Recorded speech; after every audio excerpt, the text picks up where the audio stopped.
Welcome to the channel. My name is GrizzyyG, and today I'm covering the final episode of the Apex Legends Stereotypes. This video will cover several legends with how the general population plays and behaves in game. Again, this is all for good fun, so please don't get offended, and if you missed part 1 or part 2, I will post the links in the description below. Now, without further ado, let's get into part 3 of what your main says about you in Apex Legends. First up, we have the legend that I main, and that is Valkyrie. Now, this doesn't include everyone that mains Valk, but for the most part, Valk mains are terrified of confrontation, and as soon as they take more than 10 damage, then they are immediately calming to their team. Take my ult, guys. We gotta get out of here. Let's go. Take my ult. Take my ult. Let's fly. In addition to that, Valk's passive is very strong and seemingly lets you fly to high ground with ease. And to me, Valk mains are the kids that wanted to be really flashy with the grapple plays with Pathfinder, but just couldn't cut it. We stick to our easy to control, consistent, slow movement to height. Now, we don't have those flashy escape, and we can't take immediate height like a Pathfinder. And then the other last thing that I will say about the majority of Valk mains out there is that they think they're flying around extremely fast with those jetpacks, but in reality, you move so slow in the air. And you know what? The more you're in the air, the more you are a sitting duck. Please, guys, if you main Valk, don't stay in the air too long. Don't be this guy. You got knocked the out. Moving on from Valk, let's talk Horizon. And to me, the absolute most cracked movement players in the game, they main Horizon most of the time. In case you weren't aware, Horizon's passive allows her to never take fall stun or movement penalties when dropping from heights. She has increased control while she's in midair, so if you pair Horizon with insane movement players, this legend is near impossible to hit. These players will throw their ult at you to stop your movement, then proceed to super glide into a grav lift tactical, land with a PK shot to your head, and then hit a tap strafe again in midair with a jump to finish you off with another shot from their shotgun. A cracked Horizon is near impossible to hit, and their keyboard while they're playing, because of all those crazy inputs, sounds like this. Oh my god! Rampar, on the other hand, has the complete opposite playstyle from Horizon. Looking to see some high tier movement and high tier speed in Apex Legends? Well, don't look Rampar's way. These players live indoors or on rooftops, and they have every entrance covered with an amped wall. These players literally want to play Minecraft or Fortnite instead of Apex and seemingly build an entire fortress to sit on and play King of the Hill. They are only confident in their shots when they're from behind their amped cover and rarely ever leave their base. Nowadays, the strategy is camp the house until they have their ultimate and then patrol the outside of that base with that scary minigun Sheila.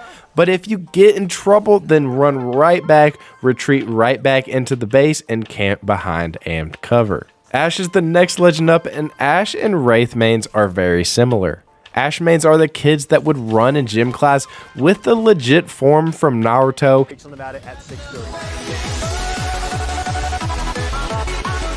Even though that form is actually more detrimental to your speed than actually helping. Ashe mains are serious, they want to win every game, including pubs, and they're selfish with their ultimate ability. They want to flank the enemy by themselves and rarely ever tell you that they're ulting to take position. If you are an Ashe main, I like your competitiveness and your will to win. Just do your best to call out and work with your team, and don't try to just solo every fight. Otherwise, we're going to start seeing a lot more Ashes leave the game early, just like her buddy Wraith if she goes down first. After Ashe, we have Seer, who is pretty simple and straight to the point. Seer is played by people that don't like the aggression and speed of a Bloodhound, but want to be a bit more fast-paced with their recon than Crypto. Seer is a healthy middle ground between both of these legends, and I wouldn't be surprised if a lot of Seer mains were Call of Duty players that switched over recently and they've just been having a lot of difficulty with the game and their game awareness, so they need to have that heartbeat sensor from Warzone in Apex, so they use Seer's passive and ultimate to locate enemies at all times. Moving on into Gibraltar, I really can't say enough good things about this legend and people who main Gibraltar. Like Lifeline, Gibraltar mains are just overall good people. They want the best for others and their entire team, so they main the legend that no one wants to play. Let's be honest, at heart, we all want to be that offensive, sweaty wraith that has thousands of people watching it, right? Just like everybody wants to be the quarterback or running back in football, no one wants to play offensive line. Well, Gibraltar is that big offensive lineman. This man puts his selfishness aside and they do what is absolutely best for the team. Gibby is the absolute best team legend in the game, and he always gets griefed in fights, and he always gets shot on rotations due to that large stature. Don't worry, man, you're big boned, brother. You're not fat. I promise, and I appreciate you Gibby mains. Seriously, appreciate you guys. Last but not least, we have the finest girl in the land, and that's Loba. Loba mains are also really good to their team because they really provide a lot of ammunition and loot with that black market boutique ultimate ability.